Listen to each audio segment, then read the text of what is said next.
Welcome to the Thought Leadership Series featuring interviews with some of the best minds in the industry.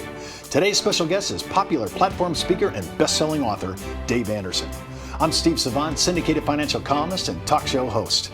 In this segment, we're talking about avoiding assumptive starts, one of the 4 pillars from Dave's book, Non-Convincing Language. Well, Dave, let's talk about this. Now, we were in another show, we kind of introduced people to this, but we're going to talk about assumptive starts. Now, when I think of assumption, I'm thinking I am loaded with assumptions. I think I start my whole life out with I'm worse at this. I'm probably one of your best students on this because I really assume so much, and that's one of our big front-end problems when we're engaging prospects and clients. Well, and when we bring up this topic, non-convincing language, I'm a Southern boy, so we get to make up words. The actual word would be unconvincing. Non-convincing is not a word. That's why I've trademarked it. So the key with communication is we are very assumptive because, again, remember, we're talking about constantly self-justifying, constantly wanting to be right, constantly wanting to float our boat in our ego. And a lot of people say they're not, but it is the human nature. So what I'm trying to teach, coach, and learn myself is go 180 degrees outside of what's natural. So this is what creates the problem as we work our way into showing you the pillars of the solution, is we're so assumptive about everything. Quick example, if in retirement planning, if somebody says, Dave, I want to retire comfortably, well, your listening has to sharpen up now, right? Because they said a word in there that's a big word, comfortable. Well, what does that mean to them? If we start assuming I know what comfortable means for you or any other word that has broad meaning, we're making a mistake. We don't understand, and we start saying things that might not be relevant to them. And why do we do that? Well, because we don't listen by nature very well.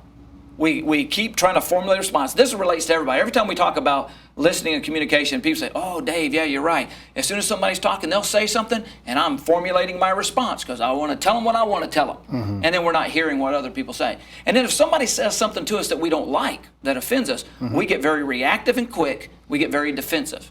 And one of the other big problems in communication as we talk about this and being assumptive is we have a habit to tell, especially in selling. Telling is not selling. And then, have you ever heard somebody say, well, Steve, let me tell you?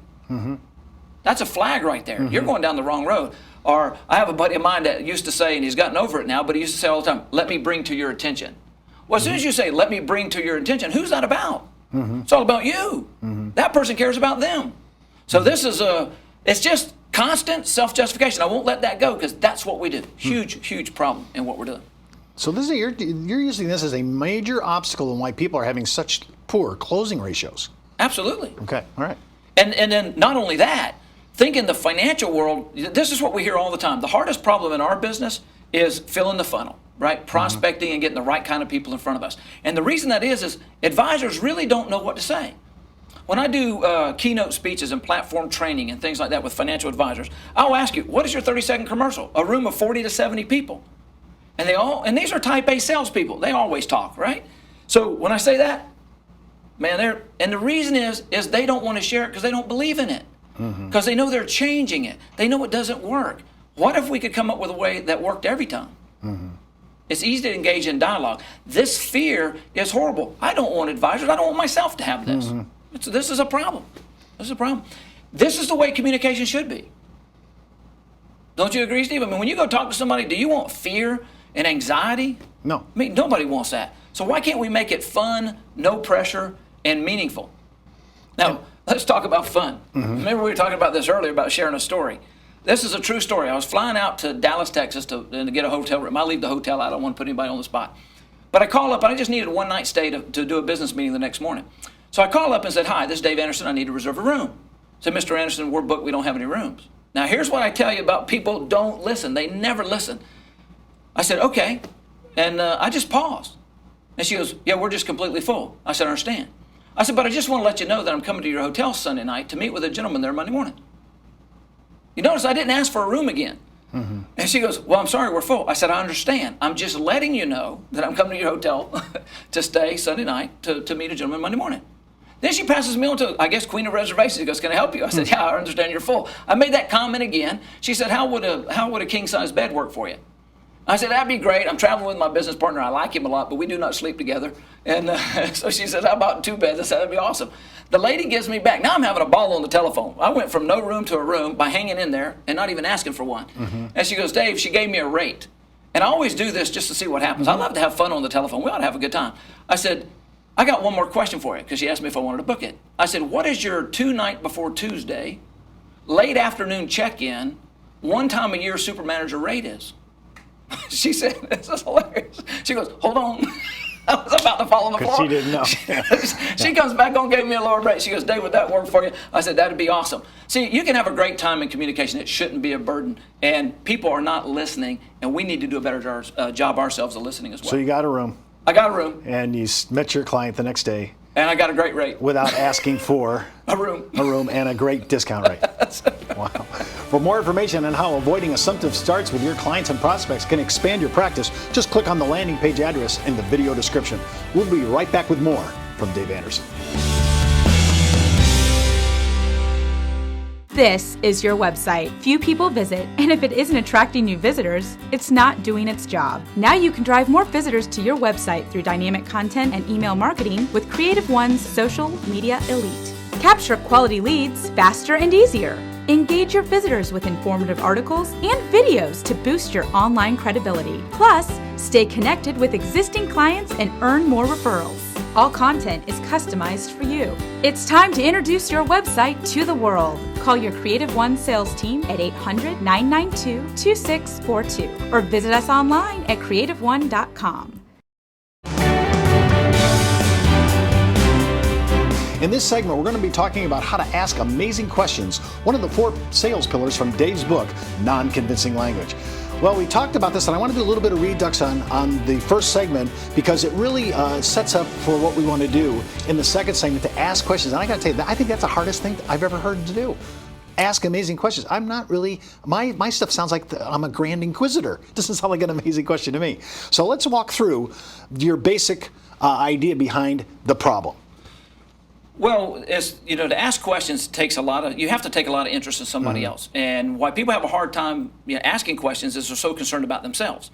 Well, when you're concerned about yourself, you're not asking, you're telling. And that's what happens in selling all the time. Too much telling instead of asking, being inquisitive to find out what that person wants. And so I kind of sum it up this way, Steve. The big problem is people talk at one another instead of with one another. And that's a big problem. And at the end of the segment, we'll get in a story about trust that kind of ties this together. Okay, so Dr. Frank Luntz, who's very well known, wrote a book, Words That Work, does a lot with the political arena, says this, and it's important. It's not what you say, it's what people hear. I take that and ask a question to myself. I want to ask myself an amazing question. What did I hear? Or what did I think I hear or heard, right? A Southern boy, what did I think I hear? So pillar number 2, as we build these 4 simple pillars that philosophically changes the way you communicate, is ask amazing questions. So how do you come up with an amazing question? Well, let me go into a story here that tie these together just a little bit. Think of a kid coming up to a parent. This was a true story. All the stories I'm telling you are actually true. A kid comes up to a parent and says, Mom, you don't trust me. What's the feeling that we have right there? Right? We get assumptive, right? We start wanting to tell all this stuff. So there's questions on the table. Well, we don't know what trust means by that child. We know what trust means from living 30, 40, 50 years of our life. We have a different context, a different meaning. That might not even be a trust issue, but a parent wants to defend. Well, what do you mean I don't trust you? What about this? Yeah, I do. And it's all about them again. You never heard your child. And we're seeing that all the time, that we're not hearing one another. We're talking at one another. So how do you ask an amazing question? How about clarify that first? Son, would you help me better understand what trust means to you? This is an important topic you're bringing up, and we need to discuss it. A lot of times your kid will start talking about how trust looks, and it had nothing to do the way you were fixing to answer or view it. That's like that iceberg we talked about, getting the right information to your kid. And a kid might say, well, Mom, I wanted to go over to my friend's house, and you just didn't trust me, and blah, blah, blah. And so the mom listens and say, oh, son, I better understand now. Not even what the parent was thinking, that feeling of trust. Son, I do trust you. Here's what happened. I know some information about people that are coming over to that house where you want to go, of people I don't trust, and it's not you, right? So it might not even be in the bounds of what you thought or the child thought. In fact, it might not even be about trust. That's just the way the kid expressed something he wanted to talk to his parents about. The parent gets so defensive talking about what they want to talk about, they never hear the kid. That happens in sales, that happens in our households, every day in marriages, with kids, and in selling. You got to ask good questions. Now, Dave, I've heard you in your seminars speak about how you even do kind of almost a first contact interview with the client to find out even if you are a fit for this client. So can you walk me through that? Because you use questions to try to get that person to see if you're on the same common ground. We forget in the business because we're so quick to justify. We won't go right into, look, here's a scripture from the Bible. You know, I trust the Bible's pretty good. It says a wise man will draw it out of you, not force it into you. So a lot of times when people come see me or the referrals, I'm pretty much a referral-based business.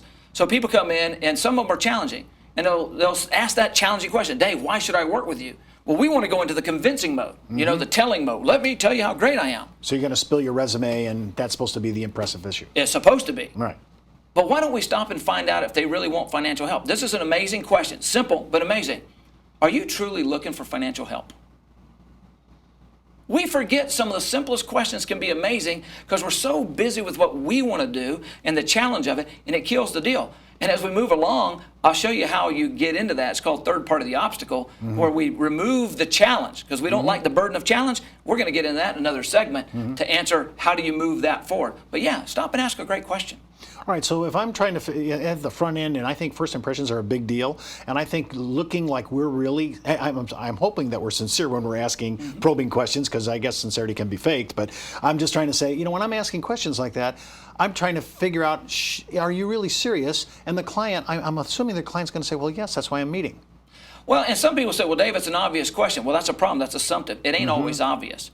So sometimes ask the basics, and they'll say yes, and then we'll show you how to move past the yes of how you stay out of the conversation for a while so you can go into a relaxed dialogue without a wall in between you.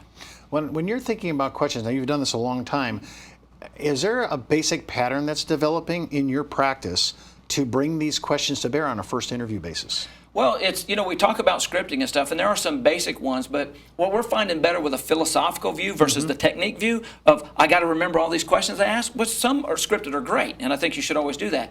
But if you're truly interested in that person, they'll bring up things you need to ask about, and the questions will develop in the meeting that are meaningful to that person, if you're paying attention. I've noticed, when I was a young age, I used to record my interviews and then listen back, and it was horrifying. Yes. Amen. First time I recorded myself, I said, man, I sound like a dumb hillbilly. Well, maybe I am. Well, listen, for more information on how you can learn to ask your clients and prospects amazing questions that can help you build out your business, just click on the landing page address in the video description. And for more information on our shows, seminars, and workshops, just follow us on social media and visit our webpage. I'm Steve Savant. We'll see you next time on the Thought Leadership Series. And remember, keep thinking outside the box.